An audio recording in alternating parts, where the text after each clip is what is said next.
22 April સોમવાર એટલે હાટકેશ જયંતી. હાટકેશ જયંતી ચૈત્ર સુદ ચૌદશના મનાવવામાં આવે છે. હાટકેશ મહાદેવ વડનાગર જ્ઞાતિના આરાધ્ય ઇષ્ટદેવ છે. ભુજમાં પણ પ્રાચીન હાટકેશ્વર મંદિર આવેલું છે, જ્યાં નાગર સમાજના લોકો દ્વારા વિવિધ તહેવારો તથા હાટકેશ જયંતીની ધામધૂમથી ઉજવણી કરવામાં આવે છે. ડૉક્ટર ઉર્મિલા ચાથી, સેક્રેટરી શ્રી વડનગર નાગર જ્ઞાતિ વ્યવસ્થાપક મંડળ ભુજ. અમારી જાગીર હસ્તક ભુજમાં ઇટલીપાડ રોડ ઉપર હાટકેશ્વર મંદિર આવેલું છે. જે હાટકેશ્વર મંદિર સંવંત 1863ના કારતક માસમાં કચ્છ રાજ્યના દિવાન જગજીવનરામ વેણરામ મહેતા દ્વારા સ્થાપિત કરવામાં આવ્યું હતું. પછી 26 જાન્યુઆરીના ભૂકંપ થયો ત્યારે ધ્વસ્ત થઈ ગયેલું હતું.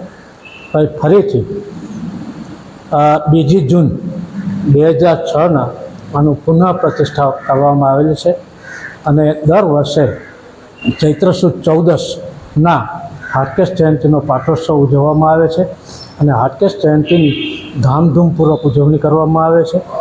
એમાં સવારના ભાગમાં લઘુરુદ્ર થઈ, બપોરે મહાઆરતી બાદ ભોજન પ્રસાદ કરવામાં આવે છે, શોભાયાત્રા નીકળે છે અને સાંજના અમારી બીજી મિલકત છે જે હાટકેશ કોમ્પ્લેક્સ છઠ્ઠીબારીમાં જે આવેલ છે ત્યાં સમૂહ ભોજન પ્રસાદ કરવામાં આવે છે. એમાં સમસ્ત નાગર અને નાગર બ્રાહ્મણના કુટુંબો ભાગ લે છે. એમાં આખો દિવસ ઉમંગભેર ઉજવણી કરવામાં આવે છે. તેમજ આ મંદિરમાં તમામ તહેવારોની શાનદાર ઉજવણી કરવામાં આવે છે.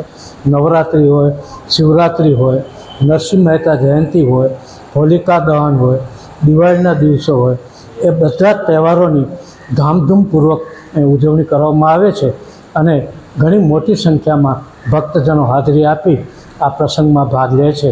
એટલે આ જાગતું અને વર્ષો જૂનું મંદિર છે અને મંદિરની પરંપરા અનુસાર તમામ પ્રસંગો રંગેચંગે ઉજવવામાં આવે છે. નાગર બ્રાહ્મણ મૂળ વડનગરના હતા અને તેઓ સ્થળાંતર કરીને સૌરાષ્ટ્ર તેમજ અન્ય વિસ્તારોમાં વસ્યા છે. 22 તારીખ સોમવારે જ્યારે હાટકેશ જયંતી છે તે દિવસે ભુજના પ્રાચીન હાટકેશ્વર મંદિરમાં પણ સમસ્ત સમાજના લોકો દ્વારા ધામધૂમથી જયંતીની ઉજવણી કરવામાં આવશે.